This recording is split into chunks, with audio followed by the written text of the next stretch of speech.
안녕하세요. 안녕하세요. 네. 지난번에 이득이 또 이런 강의인데 했었어요. 여기 와서 하고 오늘은 이제 두 번째 하는데 오늘은 아까 듣자니까 전체가 교육행정직이라면서요. 네, 그렇죠. 그렇게 하고 지난주에 강의 시작하기 전에 이런 말 했어요. 외신 그 어느 외신을 보더라도 어떤 회의를 진행한다든지 행사가 있을 때 최소한 말하는 사람은 마스크를 벗고 하더라. 예, 그 말이 있었고, 오늘 아침 외신 뉴스에서 프랑스 대통령 이름이 뭐죠? 근데 그 사람들 그렇게 발음 안 하더라고. 마콩 이러더라고요. 하는데 그 대통령이 하다가 쭉 쓰고 들어오다가 이렇게 앞에 와서 이렇게 벗더라고요. 그래서 내가 그런 식으로 하고 있는 거예요. 그래서 혹시라도 119에 신고하고 그러시면 안 돼요. 지금 며칠째 연수를 받으시나요? 오늘 첫 시간? 지금이 첫 시간이라고요? 첫날 오전에 했죠? 오전에 그 강의 들으면서 어땠어요? 기분이? 역시 강의 듣는 건 즐거운 일이다. 네, 그랬죠? 네, 강의 듣는 건 즐거운 일이에요. 근데 강의하는 건 좀 힘들죠.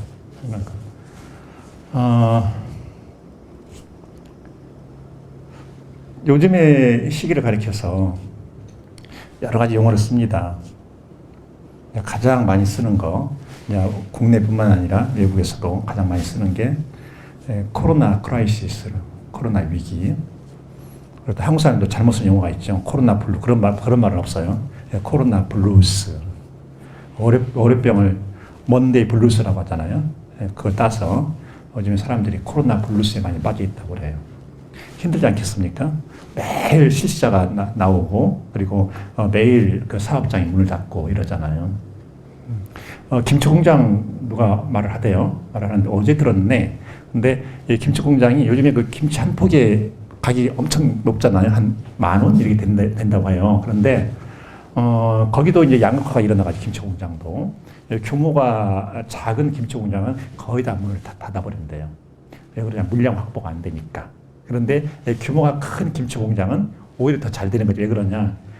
그 소규모 김치 공장이 문을 닫으니까 자기들 매출량이 더 늘어나잖아요. 그러면 대규모 김치 공장은 왜 그렇게 운영이 가능한가? 자본이 있기 때문에 미리 이렇게 확보를 하는 물량을 확보해 놓는다는 것이죠. 또 하나는 배추 한 포기에 이게 10,000원씩 쏟게 되면 사실은 가장 크게 웃어야 할 사람들은 그것을 경작한 농민들이죠. 농민들이잖아요. 근데 우리나라는 그런 구조를 허용하지 않아요. 항상 우리나라는 기본 구조가 강자를 위한 구조이기 때문에 특히 가만히 앉아서 돈 버는 사람들이 위한 구조이기 때문에 중간 마진상들 그냥 이렇게 톡톡톡 손가락 맞추면서 그냥 돈을 싹 끌어들이는 그런 사람들이에요. 이해되시죠? 우리 사회가 기본적으로 그렇게 되어 있어요. 그래서 지난주에는 간부회 때 이런 말을 했습니다. 그런 것이 우리 교육청과 관련해서도 일어날 수가 있다. 예를 들어서 학교 신설하는데 거기에 들어가는 총 공사비가 300억이다. 그러면 맨 처음에 그 사업을 따는 업체 있죠. 시공사. 그걸 이제 원청이라고 하잖아요. 도급업자. 근데 여기에서 아래 넘겨주고 하도급, 재하도급 이런 식으로 간단 말이에요. 근데 그 중에 누군가는 손가락 까딱하지 않고 특히 원청 맨 처음에 딴 거기는 거의 손가락도 안 대고 그냥 돈을 따고서 넘겨주는 것이죠. 여러분들 이런 생각도 할 때 있어요. 아니 이렇게 네임밸류가 높은 아파트에 들어갔는데 왜 들어가자마자 이런 엄청난 하자가 발생하지? 그 네임밸류와 그 아파트 품질과는 전혀 관계가 없다. 근데 수많은 사람들이 거기에 농락을 당하는 것이죠. 이름 있는 브랜드의 아파트에 들어가면 그만큼 쾌적할 거야. 근데 그것은 희망사항일 뿐이다 하는 거예요. 적어도 우리나라에서 그래요. 그러니까 그 이름과 품질 이것이 균형을 이루지 못하는 그런 나라인 거죠. 지금 굉장히 어려움을 겪어요. 이게 어디까지 갈 거냐 이런 것도 전혀 지금 알 수가 없어요. 전혀. 그런데 이렇게 하나하나 이제 단서는 나오는 거죠. 이건 이렇다, 이건 이렇다. 예를 들어서 우리는 이제 앞으로 여러분들 다 교육계에서 활동하시기 때문에 그러면 이것이 교육에는 어떤 영향을 끼치냐 이 정도는 기본적으로 생각해야 되겠죠. 기본적으로. 특히 교육에서도 우리 전북의 교육을 어떻게 될 거냐 이 생각을 하지 않을 수가 없잖아요. 왜냐하면 그곳이 우리 전북 교육이 바로 여기 계신 여러분들의 평생 삶의 터전이기 때문에 그래요. 그리고 생각해야 되는 거거든요. 그런데 이런 위기 상황이 우리 전북 교육에는 사실은 굉장히 좋아요. 아주 좋아. 왜 그러냐? 코로나 바이러스 얘네들이 전북 이런 데는 별로 좋아하지 않아요. 매력을 느끼지 못해. 재미가 없어, 이런 지역은. 왜 그러겠어요? 인구 밀도가 낮아. 그러죠? 또 학교도 보면 소규모로 60명 이하 학교를 소규모 학교로 한다면 그 학교들이 몇백 개예요, 전라북도에는. 전체 학교가 763개인데 그 학교 그 중에서도 소규모 60명의 학교들이 아마도 한 300개는 되지 않나요? 적어도 그런 지역 여기가. 그렇기 때문에 이제 전라북도에서는 더 이상 학교 소멸 이런 말이 나오기 좀 어려울 것이다 하는 거예요. 이렇게 말하는데도 전부 다 얼굴은 이렇게 그냥 얼굴은 안 보이지 눈만 보이지 근데 얼굴은 그냥 그런들 어떨 이런 지금 표정을 지금 짓고 계시는데 굉장히 좋은 거잖아요. 지금 위기 지역은 그런 곳이에요. 위기 지역은 인구 밀도가 높은 수도권, 서울, 경기, 또 어디죠? 인천, 부산, 광주 이런데, 대구 이런데 다 거기에서 지금 계속해서 이게 환자가 발생하고 또 사망자가 나오고 그러는 거죠. 학교도 마찬가지입니다. 지금 가장 이렇게 계속해서 아이들이 학교 많이 나가는 데가 바로 전라북도예요. 지난주에 무주에 갔다 왔거든요. 그래서 무주에서 교육장님이 이렇게 말씀하세요. 저희 무주 지역은요, 유초, 중고 하루도 안 빠지고 계속 학교 나왔습니다. 그러더라고요. 큰 차이죠. 서울에서 어떤 초등학생 아이가 1학기 때 학교 2번 나가고 방학했다잖아요. 근데 거기에 비하면 전라북도는 하루도 안 빠지고 계속 학교 나왔다. 이런 행운이 어디가 있어, 지금. 이런 시대에. 저쪽에 아프리카에 그 케냐라는 곳이 있어요. 한번 뉴스에 나오는데 보니까 거기는 케냐는 2021년까지 초등학교 닫아버리는 거예요. 정부가 공식적으로 발표해버렸어요. 그러니까 그 아이들은 아무것도 못하는 거죠. 요즘에 대학교 1학년 자녀를 둔 학부모들이 속에서 막 분통이 난다는 거예요. 내가 대학 가길 기다렸다가 대학 가서 뭔가 하는가 봤더니 아무것도 안 한다는 거예요, 이게. 그러면서 등록금 다 받는다 이거지. 근데 등록금을 안 받으면 또 어떻게 되나요? 대학 교수들, 직원들도 월급 줄 수 없잖아요. 그러니까 이게 악순환이고 이 수렁에서 빠져나오기가 굉장히 힘든 그런 시기가 되어 있는 거죠.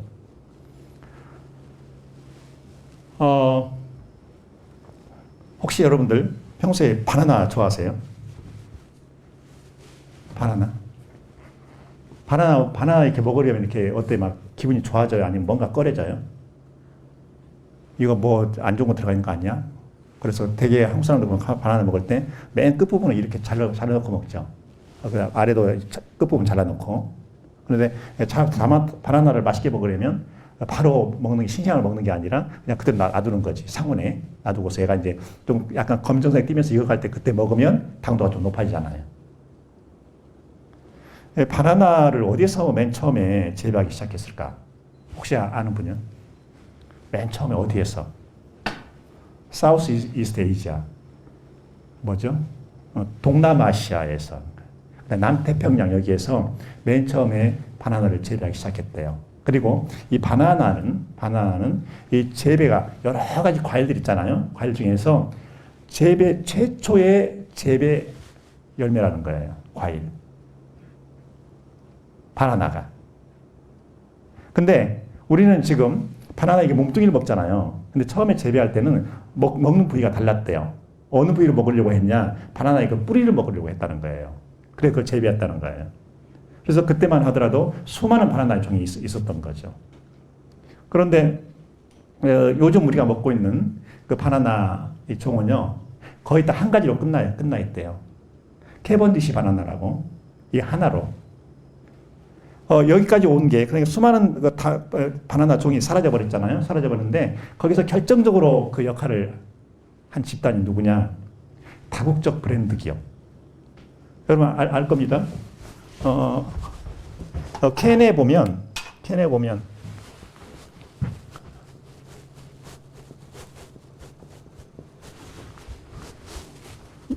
저 스펠링 굉장히 눈에 익죠?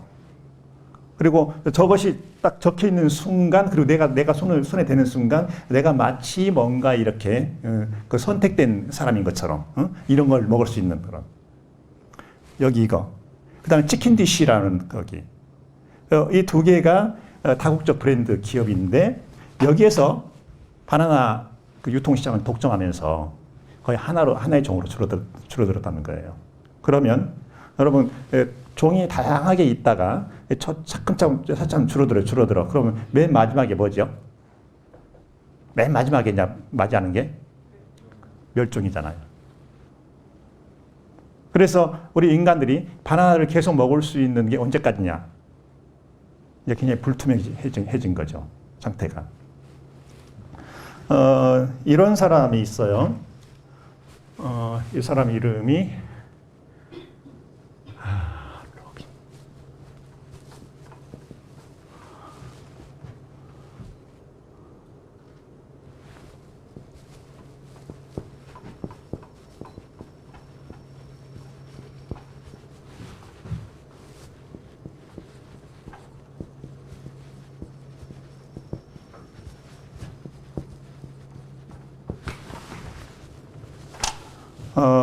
로빈 월 키머러라는 여성인데요. 지금 미국 뉴욕 주립대학교 교수입니다.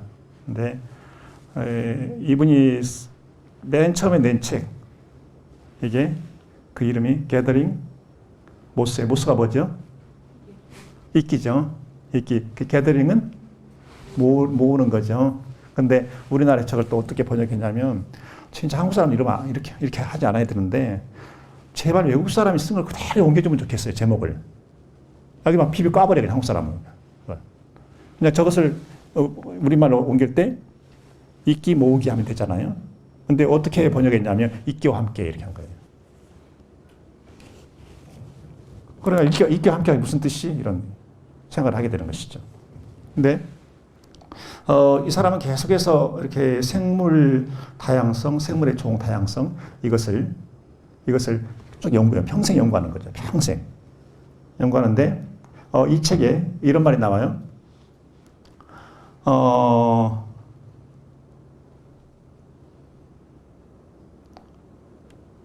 하나의 생명체가 교란에서 회복될 수 있는 것은 다양성 덕분이다라는 거예요.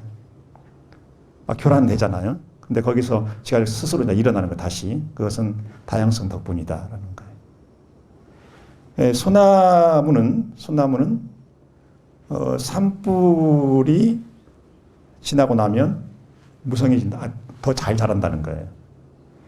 그리고 줄무늬 단풍나무는 병충해가 휩쓸고 난 뒤에 더 무성해진다는 거예요. 숲에 수많은 종이 있잖아요. 그 종에 그 다양한 채도의 녹색으로 이루어진 그 숲의 풍경. 이것은 미완성의 퍼즐이라고 그래요. 빈틈마다 맞는 조각은 하나뿐이라는 거예요. 그 숲을 그렇게 본 거예요. 다양한 채도의 녹색으로 이루어진 미완성의 퍼즐이다. 퍼즐 맞추기 아시죠? 이렇게 하나의 조각이 있는데 얘는 여기도 맞고 여기도 맞고 그런 조각은 없죠. 딱 그 빈틈에 맞는 그 하나의 조각이 있잖아요. 이렇게 본 거예요. 현재 지구상에 존재하는 생물 종의 숫자가 얼마나 될까? 얼마나 될 것 같습니까? 10만? 넘겠죠? 100만? 100만? 이건 조금 생각해 볼 수 있죠? 1300만에서 1400만 종. 굉장히 많죠? 1300만 종에서 1400만 종이래요. 그런데 놀랍게도 1년 동안에 사라진 종이 2만 5천에서 5만 종이 사라진대요. 1년 동안에. 앞으로 20년, 30년 지나고 나면 현재 존재하고 있는 이 종이 있죠. 여기에서 한 25%가 사라질 거래요. 이런 수많은 그 생명의 종들이 먹이사슬을 이루고 있는 거죠. 그렇죠? 예, 한 번씩 저쪽에 요즘에는 그 아프리카 쪽에 굉장히 심하게 가뭄이 오잖아요. 가뭄이 오는데 그 코끼리들 진짜 안쓰럽더라고. 코끼리들이 자기들이 가는 거야. 다른 데로. 근데 얘네들이 어떻게 어느 방향으로 어떻게 알고 가는 거지? 그런데 얘네들이 쭉 가다 보면 그 먼 거리 가다 보면 어딘가에 물이 조금이라도 있더라고요. 그러나서 이제 다 끝났나 보다. 이 사막은 이제 다 더 이상 생명체가 존재할 수 없는가 보다 싶을 때 그때 또 이게 비가 또 내리는 거예요. 내리는데 얘네들이 자기들이 처음에 떠났던 곳으로 다시 또 돌아오는 거예요. 귀소 본능이죠. 이게 어떻게 가능할까? 무슨 저게 하드에다가 입력시키는 것도 아니고 그러면서 얘네들이 다시 돌아오는 거예요. 근데 그 중에서 또 어떤 애들은 죽기도 하고 또 어느 엄마 코끼리가 이렇게 쭉 가는데 거기서 이제 태어난 지 얼마 안 되는 아기 코끼리가 따라오는 거예요. 근데 이 아이가 너무 힘드니까 나중에 그냥 털어눕더라고요. 그래서 다른 코끼리들은 쭉 다 간 거지. 가는데 이 엄마가 이제 어떻게 하냐 그거 관찰하는 거예요. 이제 그 찍는 사람들이 하는데 그 엄마가 아기 옆에 있더라고요. 그러더니 나중에 딱 죽으니까 혼자 이제 앞서간 무리를 따라서 쭉 가는 거예요. 그런데 이 무리들이 그냥 정확히 그쪽으로 오는 거야. 근데 거기에서 또 살아남은 새끼 있잖아. 살아남은 새끼는 그 틈에도 이렇게 엄마 이렇게 아래로 이렇게 해가지고 코를 이렇게 길게 내려가지고 엄마에게 젖꼭지로 이렇게 막 빨려고 하는 거예요. 거기서 얼마나 나오겠어요? 그래, 이런 식으로 이게 종 다양성이 쭉 이루어지는데 과연 앞으로 얼마나 갈 것인가 하는 거예요. 그레타 툰베리 아시죠? 그 청년. 그레타 이제 지금은 청년이 됐겠네. 아직 고등학교 졸업 안 했지. 얼마나 외쳤어요. 정치인들에게, 특히 도널드 트럼프에게 얼마나 외쳤어요. 지구 회복시켜달라고. 근데 끝까지 외면을 하잖아요. 그런데 이게 자연계에 존재하는 종 다양성, 생물 다양성 이것만이 중요한 것이 아니고 우리 인간계도 이 다양성의 가치가 굉장히 중요한 거예요.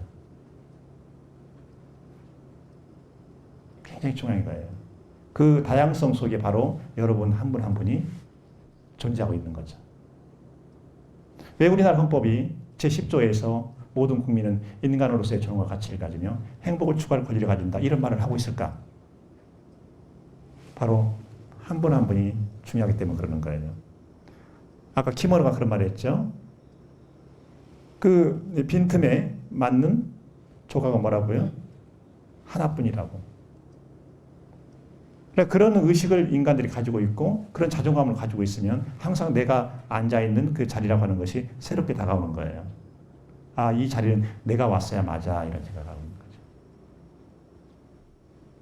우리나라에서는 그렇잖아요. 항상 저 사람 좋은 자리 갔대, 높은 자리 갔대. 그런데 아마 그렇게 말하는 나라가 얼마나 더 있을까 하는 거예요. 특히 우리나라가 얼마나 힘들어요. 부동산 가격이 계속 올라가지. 또 물가는 계속 올라가지. 서울의 물가 전 세계적으로 유명한 거 아시죠? 서울 하면 사람들이 외국에서 물가에 프라이스 있어요.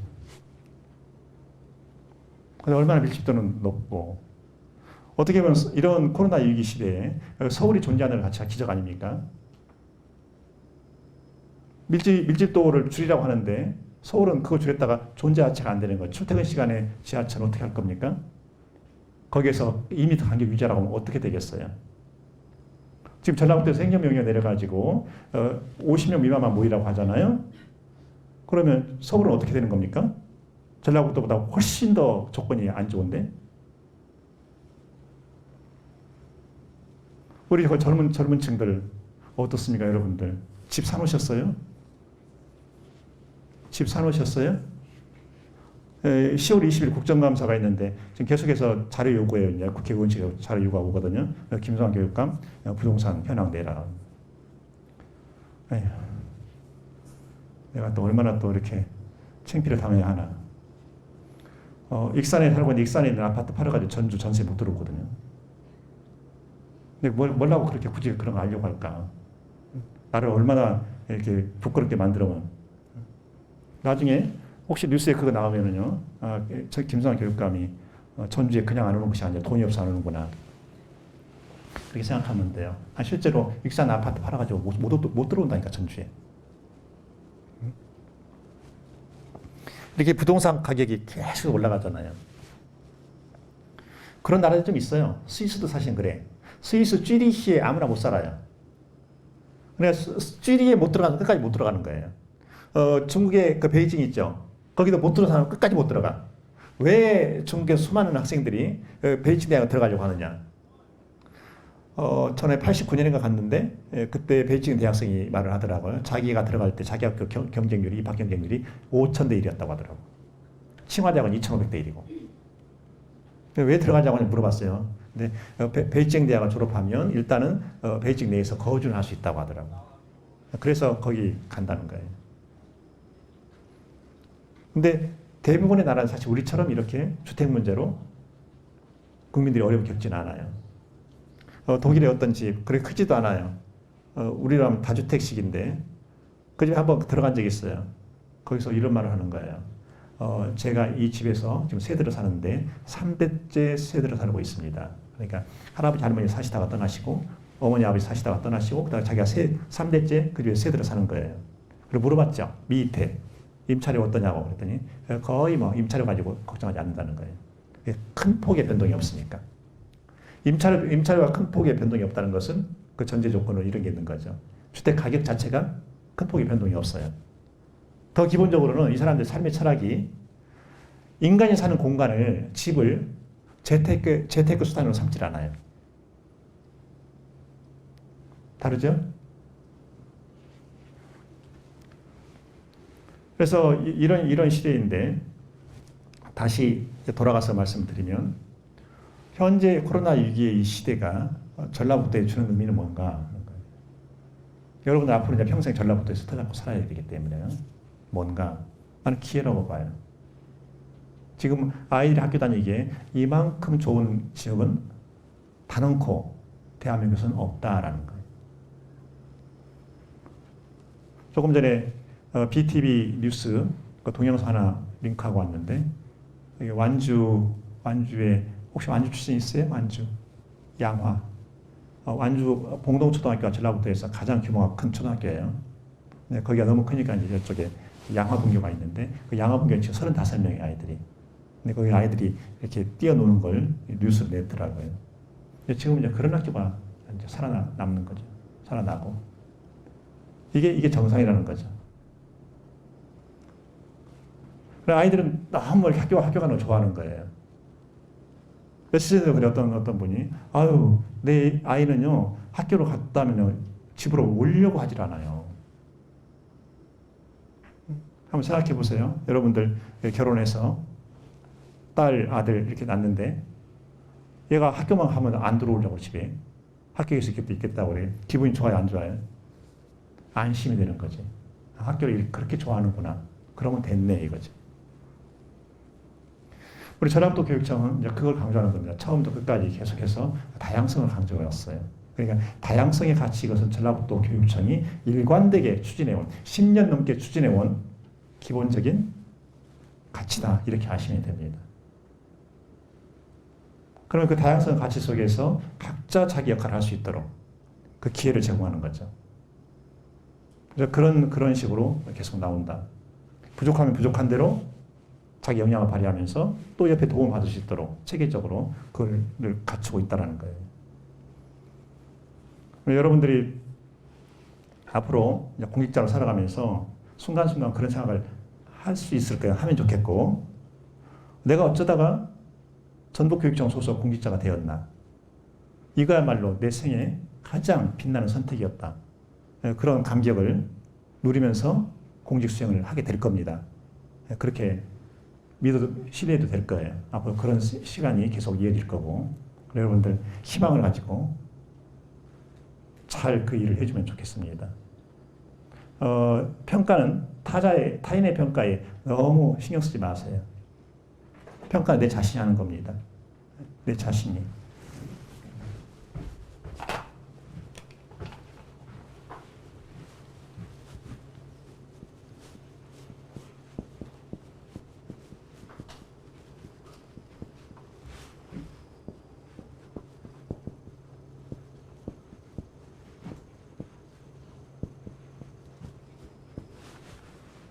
어떻게 다른가요? self-estimate과 estimate by others 어떻게 다른가요? 우리는 이건 버려야 됩니다. 이거 estimate이 평가죠. 그런데 누가 평가한다는 겁니까? others, other people이 평가한다는 거예요. 많은 사람들이 여기에 신경을 써요. 자기만 그러나? 자녀가 있는 부모가 항상 옆집애와 비교하고 형, 동생 비교하고 이런단 말이에요. 그래서 여기 estimate by others를 우리말로 번역하면 이건 자존심이에요. 저 사람 자존심이 세네 안 세네 이런 말 하잖아요. 그래서 저 개념은요 비교 개념이에요. 누구와 비교하니까 네가 좀 잘하더라 이거예요. 누구와 비교하니까 네가 좀 못하더라 이거거든. 근데 여기 이것은 뭔가요? self estimate은 내가 나를 평가해요. 이거 뭐라고 하죠? 자존감이라고 해요. 이걸. 그래서 self estimate은 자존감이고 estimate by others는 이것은 자존심이라는 거예요. 그래서 우리가 가져야 할 것은 자존심이 아니라 뭐다? 자존감이다라는 거예요. 자존감입니다. 저는 실제로 타자 평가에 대해 별로 신경 쓰지 않아요. 뭐 언론이 무슨 말인지 전혀 신경 쓰지 않아요. 그들은 그들의 삶을 살고 나는 내 삶을 산다. 항상 그 생각을 가지고 있거든요. 그래서 여러분도 앞으로 좀 그렇게 살아주면 좋겠어요. 주변의 평가 너무 신경 쓰지 마세요. 물론 이제 공적 사회에서 서로 지킬 것 정확히 지켜야 되는 것이죠. 기본적인 지킨 것 반드시 지켜야 되는 것이죠. 타인을 함부로 멸시하면 안 되고 차별하면 안 되고 그런 거 해야 되는 것이죠. 자, 여기까지 하고 이제 그 다음에 이제 이거 내가 보는 거예요. 지난번에 이거 갖다가 다 읽었어요. 아, 그거 다른 교실에서 다른 강의실에서요. 예, 여기로 오는 거예요. 네, 저기다 놓고 보시면 어디다가 여기다가 어디다가 여기다 지난번처럼 네. 이렇게 놓고 예, 안녕하세요. 여기 나 여기 이제 말을 하는 거예요. 나한테 말을 해. 네.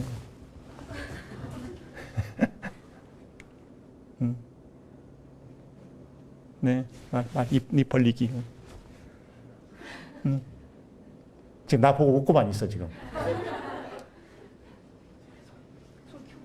소리. 소리 다 커졌는데 이게 맥시멈인데 어디를 꺼야 돼? 거기 마이크를 켜세요. 마이크를 켜세요. 마이크를 켜세요.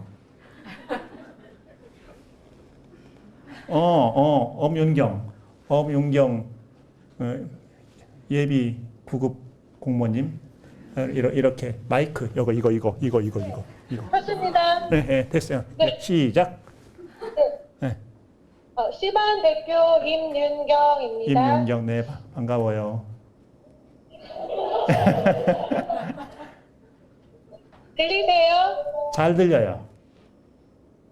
네. 네. 저희 뒤에 교육생들이고요. 네.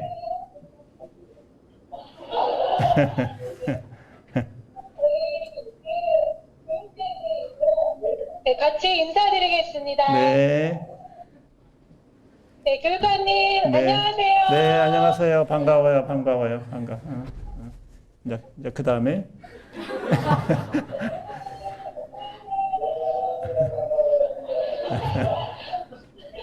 뒤에 지금 백코러스 넣고 있네. 네, 제가 저희 반 대표로 두 개의 질문을 드리겠습니다. 네.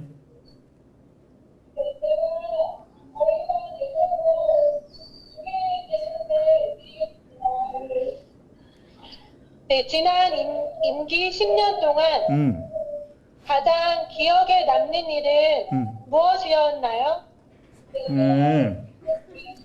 우리 전라북도 교육청 소속 공직자들에 대해서 다른 시도에서 내리는 아주 공통된 평가가 하나 있어요. 자존감이 굉장히 높다. 그게 보람 있는 일이에요. 자존감이 굉장히 높대요. 그 다음에 질문 2. 나. 그래. 전달됐어요? 전달됐어? 자, 네. 이제 그 다음에. 예를 하나 들어주실 수 있나요? 예를 하나 들어줄 수 있냐고요? 그래서 어떤 공무원이 있는데 그 공무원이 하는 일에 대해서 자존감이 높으신 예. 그래 예를 들어 달라고. 예 안 들어요? 야, 뭐 웃기만 해, 웃기만 해. 예. 임윤경 대표님, 맨날 웃기만 하면 어떻게 말을 해야지.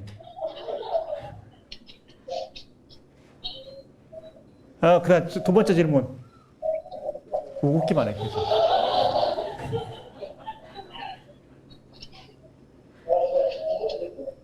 네, 두 번째 질문입니다. 예.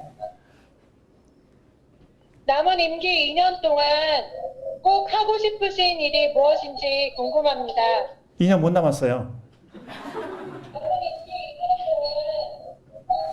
들려요?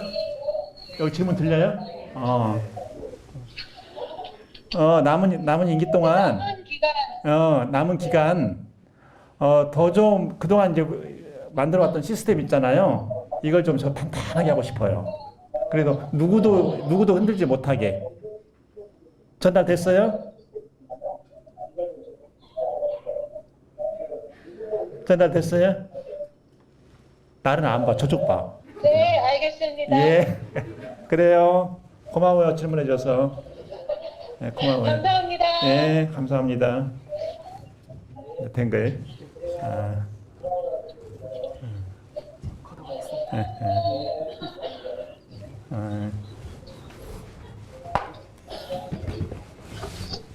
네, 요즘에 그 외신들 보면 자기들이 또 저쪽 밖에 나간 특파원들 있잖아요. 할 때 보면 이렇게 바로바로 순간순간 이렇게 떨어지지가 않더라고.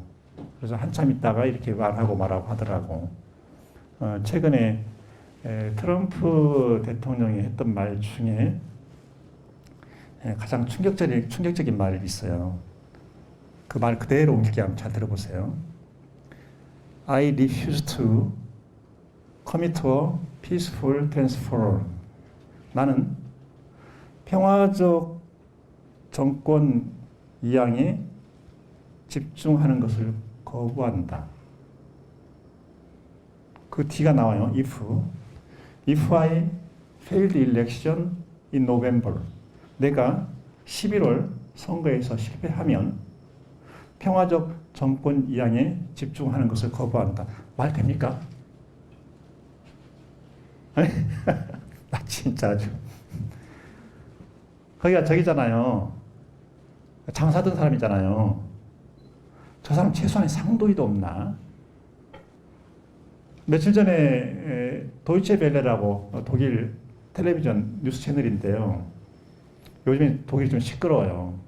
그 도이체 방크라는 게 있어요. 영어로는 저먼 뱅크인데 독일 은행이죠. 거기에서 이렇게 돈 세탁들을 한 겁니다. 머니 란더링을 한 거예요. 그런데 그 클라이언트 중에 한 사람이 도널드 트럼프였더라고. 그 도이체방크에 20년 넘게 고객을 했더라고요. 깜짝 놀라지래요. 무섭죠? 아니, 한번 생각해 보세요. 지금 우리나라 현재 대통령이 그런 말 했다. 우리 당의 대선 후보가 이번 대선 선거에서 실패를 하게 되면 나는 평화적 정권 이양에 집중하는 것을 거부한다. 말 돼야 안 돼요. 이게 이게 무슨 말이죠? 국민들 상대 협박하는 거 아니에요? 잘 찍어. 잘못 찍으면 미국 혼란스러워질까? 이걸 말하는 거잖아요. 조금 전에 이거 하면서 그 생각이 나네요. 지금 저 정도면 이제 우리가 시도하는 거니까 지금 양호하게 잘 된 겁니다. 소리 원래는 어떻게 했냐면 이걸 듣고서 이렇게 전달해 달라고 그랬어요.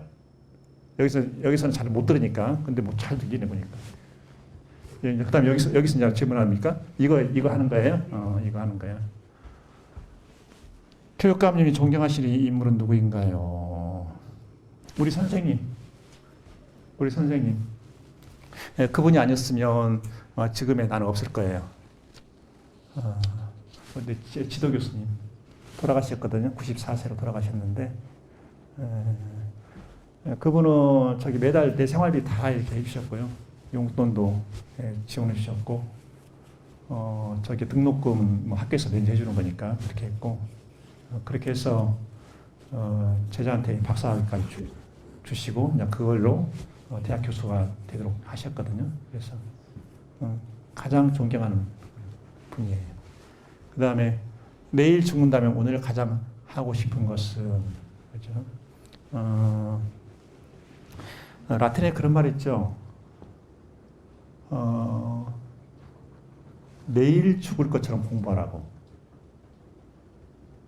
내일 죽을 것처럼 공부하라고. 그러면 오늘 막 엄청나게 해야죠. 잠도 안 자고 계속 해야 되는 거죠. 답 됐죠? 비웃는 듯. 아니에요. 아니. 저희 언니는 현재 교사로 재직 중이고 저는 이번에 교육행정직으로 입직하게 됐습니다. 글씨가 참 이쁘네. 자매 간 발생 가능한 갈등 상황 및 슬기로운 대처 방안 팁을 부탁드립니다.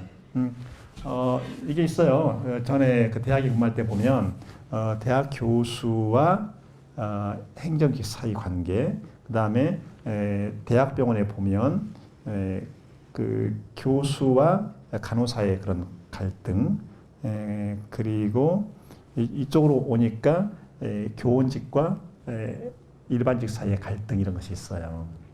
그런데 지금 전라북도 교육청에서는 그런 것이 별로 없는 것 같아요.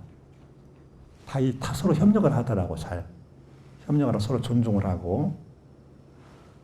그렇죠. 네. 별로 없는, 그런 게 별로 없는 것 같아요. 없는 것 같은데, 그 갈등할 때 갈이 등나무죠? 아니, 칡나, 칡. 그리고 갈근 잘 때 칡차잖아요. 그래서 갈이 칡이고, 그 다음에 등나무잖아요. 근데 얘네들은 진짜 만나기만 많이 싸운다더만. 엄청나게 싸운다, 얘네들은. 막 서로 막 가무면서 싸운대요. 그런데 항상 보면 서로 살아남아 있다는 거예요. 갈등이 있다는 것은 그 공동체, 그 조직, 그 기구가 건강하다는 표시예요. 성장의 계기가 되는 것이죠. 그걸 잘 풀어내는 것이지. 왜 그 한 엄마 뱃속에서 나온 형제, 자매가 서로 갈등을 피울 때 있잖아요. 그런데 엄마, 아빠는 그때마다 어느 편을 드는 것이 아니라 가만히 지켜보는 거죠. 그래서 성장기 있는 아이들 사이의 갈등에서 어른이 맨 처음 취할 자세는 뭐냐? 지켜보는 거예요. 즉각지가 들어가 자기가 재판관으로 하려고 하면 망가지는 거예요. 오히려 이런 자매관계가 굉장히 좋을 겁니다. 왜 그러냐면 자기가 상대 집단에 대해 느낀 것을 자매간이니까 솔직하게 말할 수가 있거든요. 굉장히 행운이네요. 이렇게 만난 것은.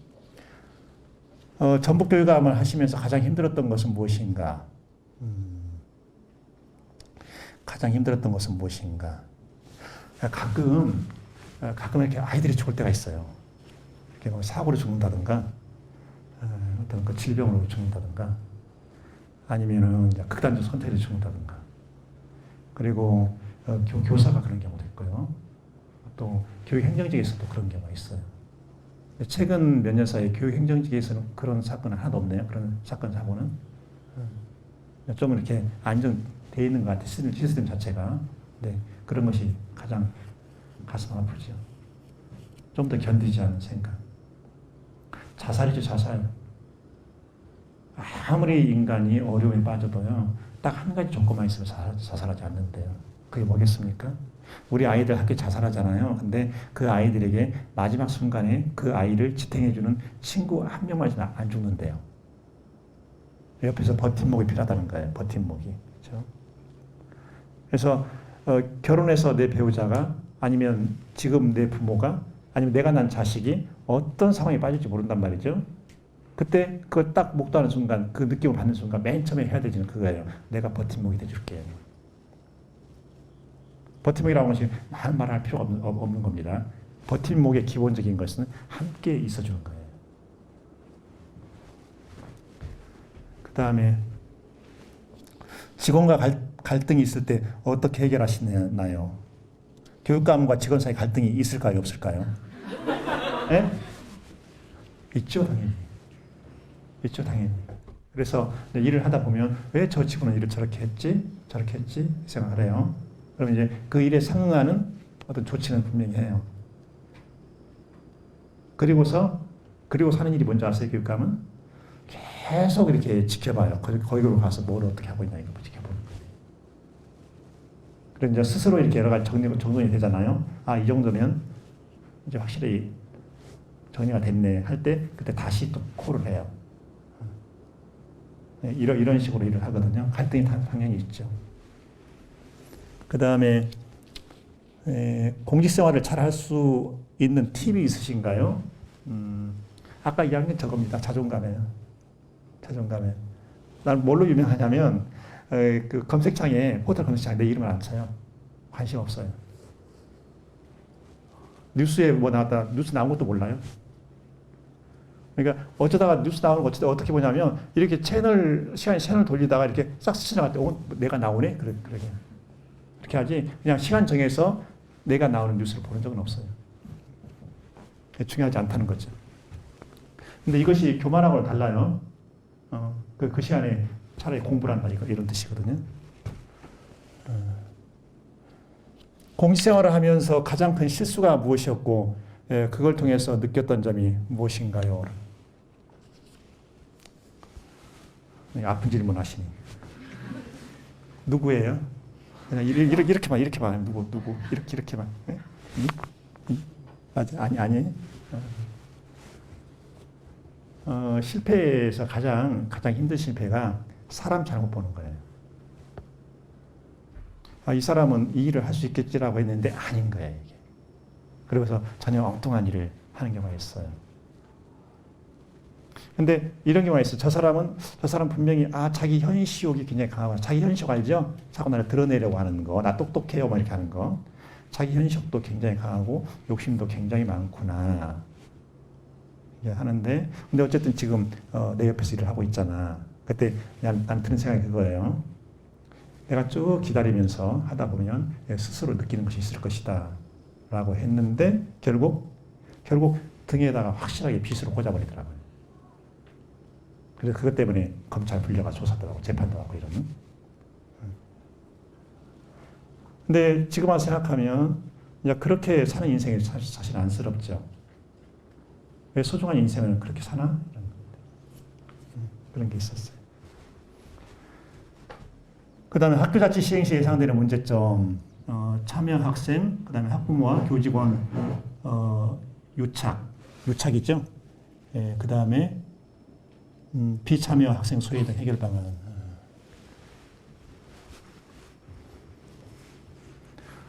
2014년 교육감 선거 두 번째 출마했을 때거든요. 예, 그때 선거 캠프로 학부모 단체 그 임원들 몇 분이 찾아오셨어요. 그래서 거기서 이렇게 물어보는 거예요. 교육감님, 저희들이 어떻게 도와드리면 될까요? 그러는 거예요. 그래서 이렇게 말을 했어요. 도움 주실 일 없습니다. 그래서 교육감이 학부모나 학부모 단체를 선거에 이용하는 것은 굉장히 안 좋은 것입니다. 그 마음은 고맙게 받겠습니다. 현재 가서 학원이나 하세요. 그냥 꾸준히. 이렇게. 그랬더니 지금 전라북도에서는요, 사실 그 학부모 체납바람 그 말 자체가 없어요. 아세요? 만약에 체납바람 일으키잖아요. 그러면 그런 학부모는 학부모 세계에서는 폐지가 될 거예요. 뭐 저런 사람이 다 있어, 이렇게. 그래서 여기에서 지금 학교 자치의 경우, 혹시 이런 일이 일어날 수도 있지 않을까? 물론 그럴 개연성이 없는 건 아니에요. 그러나 전북은 이 점은 그래도 안전한 편이다. 이렇게 말씀드릴 수 있습니다. 공직생활 동안 최대의 슬럼프는 언제 겪으시고 어떻게 극복하셨습니까? 17번 검찰 고발을 당했고요. 이제 그 중에서 벌금 선고를 2번 받았어요. 2번 받았는데, 근데 벌금 선고도 선고지만, 이렇게 막 굉장히 뭐라고 그럴까, 모멸감을 느끼는 그런 때가 있어요. 벌금액을 선고할 때, 예를 들어서 어떤 사람은 벌금이 30억 이렇게 막 선고도 해요. 근데, 나 같은 경우 해봐야만 1,000만 원 하지 않겠어요. 그러면 이제 벌금을 안 내는 사람이 있죠. 안 내는 사람이 있으면 그 사람은 교도소로 갑니다. 교도소 가서 일을 시켜요. 그걸 혹시 뭐라고 하지? 5글자로? 그런 거 생각 안 해보셨죠? 뭐 할 일도 없고, 가면 안 되고.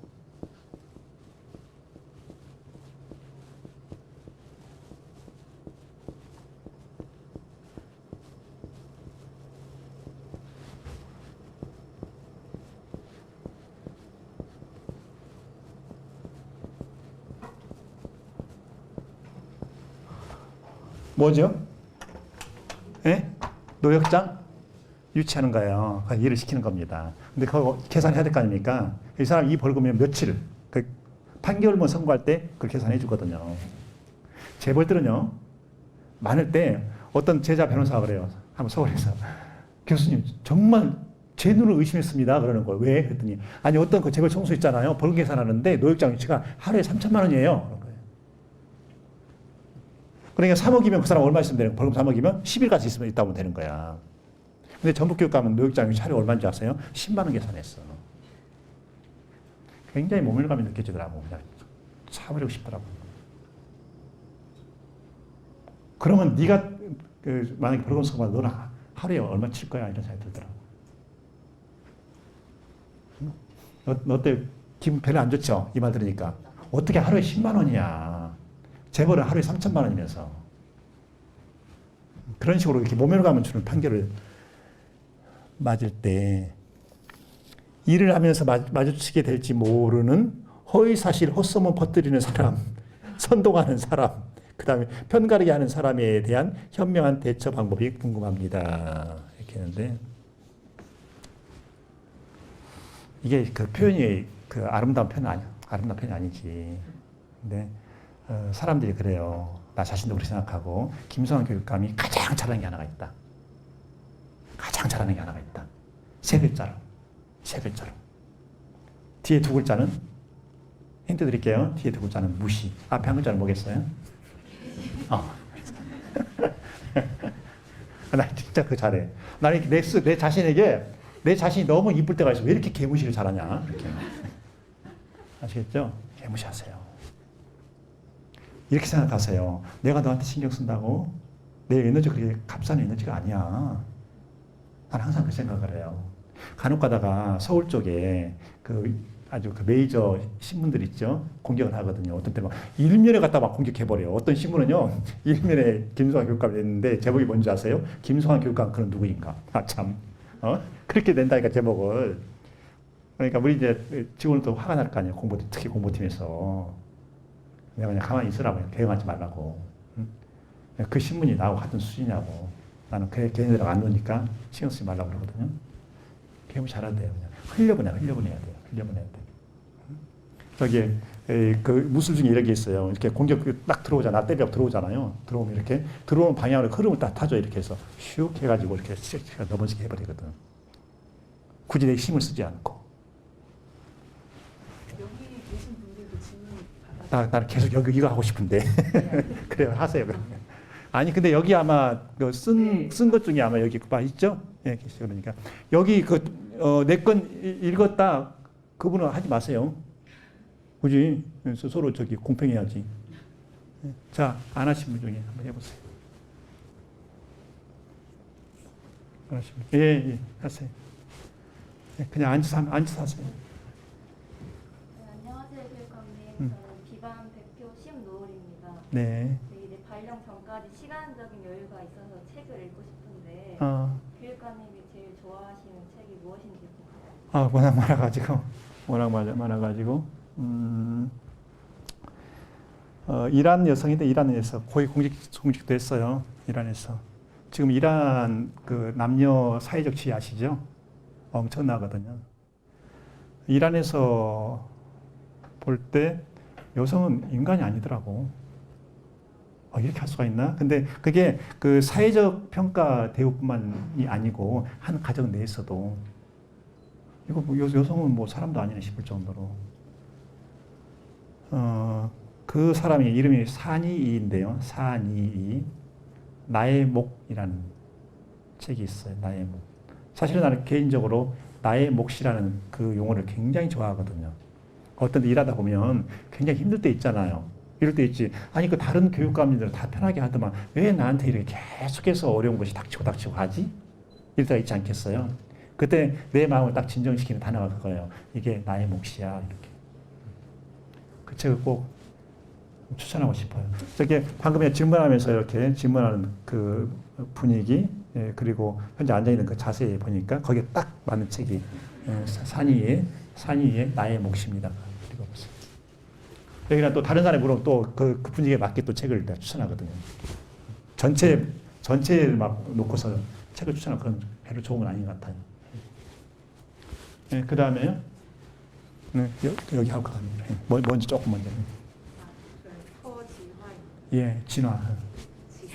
지하. 지화. 지화.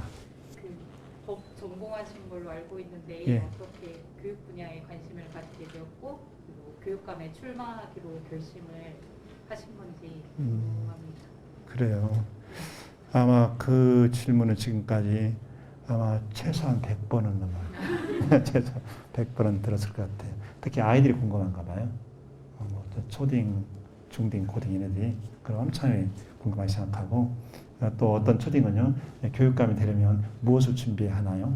이렇게 물어보는 아이도 있고 원래는 이제 대학이 있었으니까 전공은 헌법이거든요. 헌법인데 좋았어요. 좋았어요. 왜 내 인생은 이렇게 좋을까? 참 좋다. 그래서 어느 순간에는요, 내가 캠퍼스 걸어가고 있는데 마치 그 구름 위를 걷는 것처럼 이렇게. 영어 표현에 그거 있죠? I'm on cloud nine. 그렇게 좋아. 더 이상 좋을 수가 없어. 그래서 그때 꿈이 있었죠. 언젠가 정년의 날이 오잖아요. 그때 떠나는 뒷모습이 아름다운 교수가 되는 거. 그게 꿈이었어요. 너무 좋아. 강의시간에 학생들 만나고 또 강의실 밖에서 또 학생들 만나고 내 연구 논문 쓰고 또 밖에 나가서 강의하고 활동하고 이런 게 너무 좋았단 말이에요. 그런데 문제는 경기도에서 시작된 거죠. 경기도에서 김상곤 교육감님 거기서 혁신교육 무상급식 이제 처음으로 우리나라 현대 교육사에서 교육 어젠다라고 나타난 거예요. 교육 혁신 어젠다가 나타난 거예요. 그럼 경기도에서 쫙 그냥 바람이 불었잖아요. 그러니까 다른 시도에서도 우리도 저런 사람 한번 해볼 수 있지 않겠어? 그러면 이제 시민사회단체들이 지역마다 이제 결성이 돼가지고 모여가지고 우리도 수보 내서 해보자. 그래가지고 온 거죠. 이쪽으로. 그때 어땠어? 한번 생각해 보세요. 아, 드디어 나에게 기회가 왔다. 이렇게 생각했겠어요? 아니면 왜 나에게 이런 걸 했겠어요? 뒤로, 두 번째로. 두 번째가. 왜 나에게 이런 것을 그랬어요? 나에게. 지금 너무 좋단 말이에요. 그죠? 아까 이야기했잖아요. 자리 이건 높낮이 나 의미 없다. 이게 정말 내가 여기에서 일할 만한 곳이고, 내 삶을 바칠 만한 곳이고, 그곳이냐? 그게 중요한 것이지. 그렇잖아요? 대통령님들, 국회의원들, 장관님들, 그게 교육감은 그게 뭐가 중요하겠어요? 내 옷에, 내 몸에 안 맞는 옷이면 그건 입을 필요가 없는 것이지. 어쨌든 그렇게 해서 왔는데, 아니, 이제 항상 얘기했어요. 내가 결단했다, 그것은 모든 게 내 책임이다. 그리고 거기서 반드시 성공을 해야 된다. 그게 있어요. 그래서 지금은 이제 대학은 생각 거의 안 해요. 대학이야 뭐 쓰러지든 나 모르겠고. 그래서 우리 전북 교육만 잘 다듬어 나가자 그 생각이지. 그 다음에 교육감님 안녕하세요. 네. 초등학교 3학년, 2학년 아들 둘을 둔 학부모입니다. 딸은 없고요. 딸은 없습니다. 네. 사실 제 질문은 아니고요. 그 아이 초등학교 그 학부모 한 분이 카톡으로 질문을 보내주셨거든요. 카톡으로 예. 그 앞으로 학교 밖으로 나가는 청소년들이 늘 것으로 보고 있는데 홈스쿨링을 하고 있는 학생이나 또는 그 홈스쿨링을 계획 중인 학생이나 학부모님께 전하고 싶은 메시지. 예.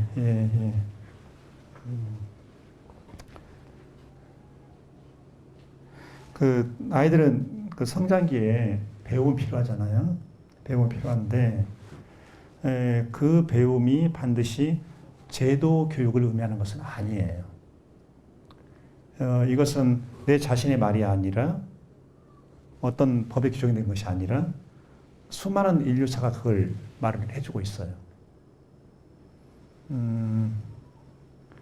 그 저쪽에 스페인의 그 화가 누구죠? 스페인의 화가 생각이 안 나네. 피카소. 피카소 학교 제대로 못 다녔어요. 아버지가 미술교사였거든요. 근데 끝내 학교에서는 그냥 얘를 뱉었어요, 밖으로. 아빠가 미술교사임에도 불구하고. 근데 그 피카소가 됐거든요. 반 고흐 역시 마찬가지죠. 그 헐리우드 유명한 영화 감독 누구지? 스티븐 스필버그. 어렸어요. 난독증이에요. 그 풀렸어야 되잖아요. 근데 지금도 난독증이에요. 학교를 제대로 다녔다는 겁니까? 제대로 못 다녔다는 거예요. 그러면 이 아이에 맞는 것을 해야 되는 거예요. 그러니까 지금 주변에서 사람들 보면 그런 사람들이 굉장히 많아요. 공교육이 아무리 제자리를 잡는다 하더라도 그 공교육이 껴안지 못하는 애들은 분명히 나와요. 어느 나라든 어느 시대든지. 그럼 중요한 건 뭐냐? 계속해서 누군가 옆에서 아이를 관찰해 주는 거죠. 관찰해 주고 지지해 주고 긍정해 주고 하는 그런 게 필요한 거예요. 조금 전에 이야기했던 스티븐 스필버그 학교에서는 교사들이 다 이렇게 하는 거죠. 그렇게 하는데 그 엄마는 계속해서 아들을 관찰하고 있었다고 해요. 얘가 도대체 뭘 좋아하지? 보니까 아기 때부터 틈만 나면 카메라를 만지더래요. 아, 얘는 카메라하고 뭔가 연관이 있을 것 같다 하고서 그때부터 계속 카메라를 지원해 준 거예요. 애들 깨잖아요, 하다가. 깨면 따지지 않고 꾸짖지 않고 또 다른 카메라 또 사주고 이런 식으로. 근데 지금까지 그 난독증이 해결이 안 되는 거예요. 그러면 감독이 시나리오를 못 읽고 어떻게 할 거예요? 그래서 옆에서 시나리오를 대충 읽어주네, 다른 사람. 그러나 그런 상태이지만 자기 영화 감독으로서의 일은 훌륭하게 해내고 있단 말이죠.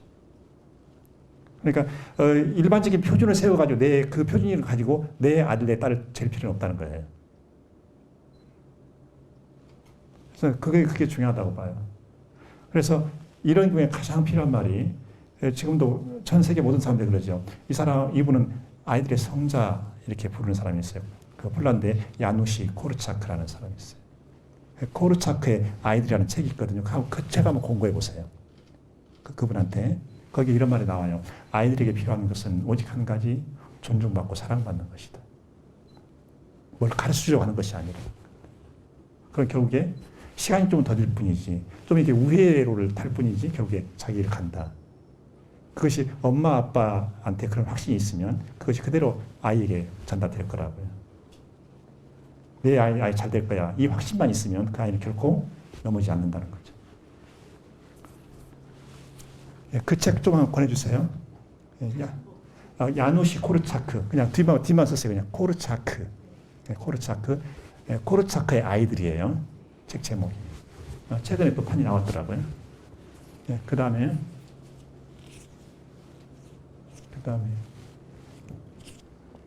지금은 저기 아이 2학년, 3학년 학교 재밌게 다녀요? 지금 거의 일주일에 한 번? 전주에? 남원이거든요. 남원은 그렇게 하지 말라고 그랬는데도 그렇게. 그냥 가도 될 것 같은데. 아니, 그냥 그렇게 하지 말라고 그랬어요. 되게 힘들거든요. 희한해요. 그렇게 내가 지시려고 그래도. 전라북도는 다르니까 전라북도에 서울 기준 되지 말라고. 그래, 교육부도 알았다고 했거든요. 그래서 다 전달을 했어요. 공문까지 다 보내고. 전부 다 사람들이 자기 살려고만 한다고. 혹시라도 무슨 일이 있으면 자기 당할까 봐가지고. 그런 사명감에서 어떻게 해요? 아까 무주 이야기했나요? 무주 아이들은 단 하루도 유치원 준 거 단 하루도 학교 안 간 날이 없다니까요. 그래서 리더가 중요한 거예요. 그게 말이 됩니까? 전라북도에서, 남원에서 초등학교 아이들이 일주일에 한두 번 간다는 게. 그건 완전 양심불량이지. 그 다음에 여기 자리가 올라가면 올라갈수록 여러분 나중에 이제 승진해야 되죠. 뭐 6급도 되고 사무관 되고 서기관 되고 돼야 되는 거죠. 올라가면 올라갈수록 항상 그걸 인식하세요. 내 책임은 더욱더 무거워진다는 거. 책임을 질 줄 알아야 돼요. 그 다음에 지금 5:02분이네. 근데 누가 끝내라는 말을 안 하시네. 아니에요? 질문 없어요. 이제 그럼 여기 한 2장만 더 볼게요. 그래 되겠죠? 네.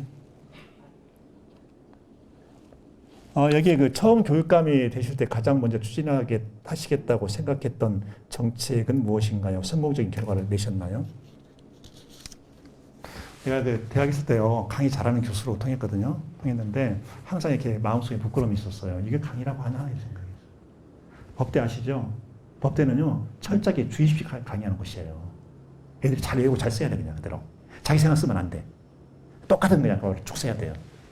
채점할 때도 똑같은 말을 썼냐 안 썼냐 이걸 가지고 채점을 하거든요. 부끄러운 거야, 이게. 무슨 이것도 강의라고 하나. 사람들은 잘 모르지. 김상 교수가 자기 강의에 대해서 얼마나 부끄러워하는지 잘 모르는 거지. 그러다가 로스쿨 제도가 시작된 거예요. 근데 로스쿨 강의는 그런 식으로 강의하면 안 되거든. 왜 그러냐면 교수가 법과대학에서 강의하는 그 정도 수준은 이미 아이들이 다 알고 들어온단 말이에요. 근데 똑같은 강의를 할 필요가 있습니까?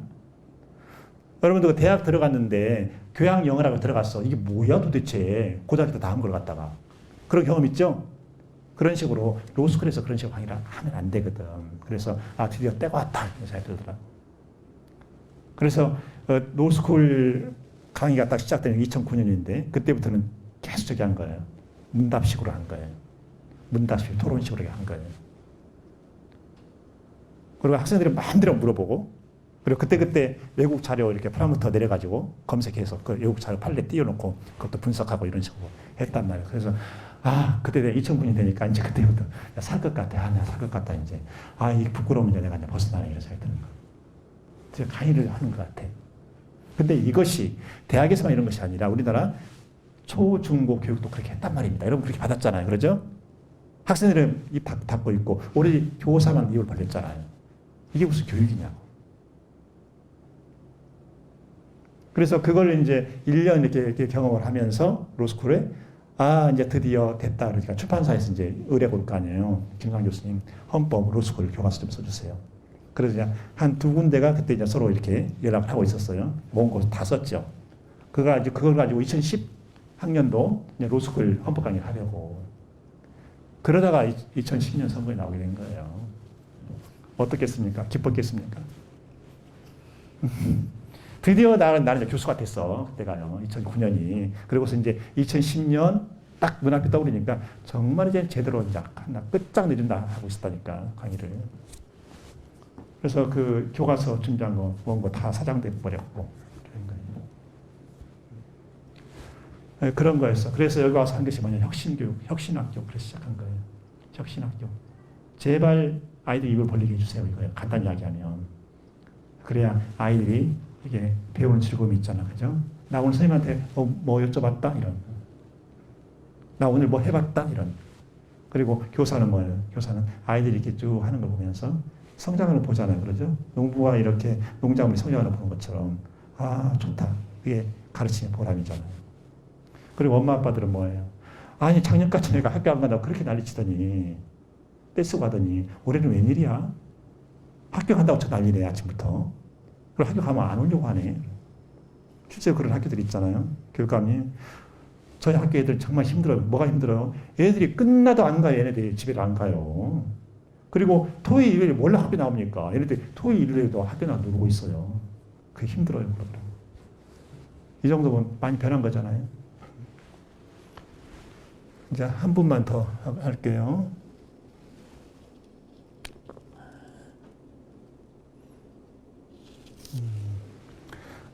전북교육행정제 공무원으로서 전북교육 발전을 위해 반드시 숙지해야 할 내용이 있을까요? 그 영어 표현 중에 이런 거 있죠. We are on the same boat. 우리는 한 배를 타고 있어요. 라는 거 있죠. 한 배를 타고 있거든요.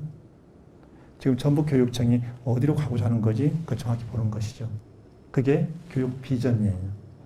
비전. 비전을 우리말로 옮기면 미래상이에요. 미래의 어떤 형상이거든요. 그것이 뭔지 보는 거예요. 전북교육청 교육 비전 혹시 아세요? 아세요? 가고 싶은 학교, 행복한 교육 공동체입니다. 그러니까 이걸 하나의 비전을 정확하게 캐치하고 있으면 지금 내가 하는 일, 내가 유지하는 것이 이제 보이는 거기서 어디로 방향을 맞춰야 되지 보이는 거예요. 지금 이렇게 수상적으로 들어오죠. 근데 여러분 시간이 흐르면 그럴수록 그게 구체적으로 들어오는 거예요. 여기까지. 이건 다 주시고. 내가 지난번에 이거 달라고 했더니 세상에 보세요. 괜찮아요. 저기는. 이건 여기 계시면 알 권리가 있어요. 알 권리가 있어. 이걸 다 달라고 했거든요. 그랬더니 이걸 이대로 준 거예요. 이대로. 아니 이것을 하나하나 떼가지고 주면 안 돼요? 어디 덧나? 근데 세상에 이걸 갖다가 아니 그 승용차 탔는데 뭐가 이렇게 막 말해져 있어. 그래요. 이게 뭐예요? 그랬더니 거기서 질문자를 줬는데 이게 그대로 준 거야. 그대로 줬다고. 그때도 저기 우리 이분이 계셨어요. 내가 고발정선이 추천해가지고 여기서 맞춰도 되겠죠? 가장 중요한 부탁하고 싶은 것은 뭐가 가장 중요한 나에게 가장 중요한 건 첫 번째 꼽으라는 건 건강이에요. 안전 아시죠? 건강 안전. 이것이 확보가 돼야 내가 세상을 바라보기도 하고 또 다른 사람들과 내가 소통하기도 하고 그러는 거예요. 건강 안전. 서두르지 마시고. 한국 사람 서둘러요. 빨리빨리. 앞으로 여러분들은 살 시간이 굉장히 많아요. 너무 많아. 그러니까 서두르지 마세요.